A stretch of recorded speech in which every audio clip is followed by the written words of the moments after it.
warahmatullahi wabarakatuh.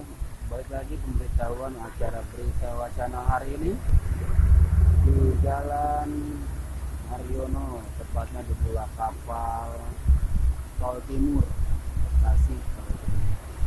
Hari ini terjadi kebanjiran di area ini dan kemacetan pukul dari jam 11 sampai dengan saat ini.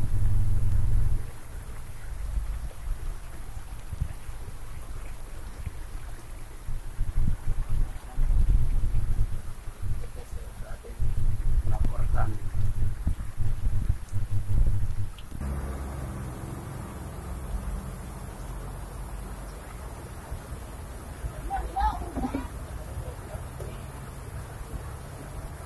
Ini saya berbicara dengan Bapak siapa? Saya berbicara dengan Bapak siapa, Pak? Bagaimana kondisi saat ini, Pak, menurut Bapak? Bapak hanya terdiam saja. Dingin.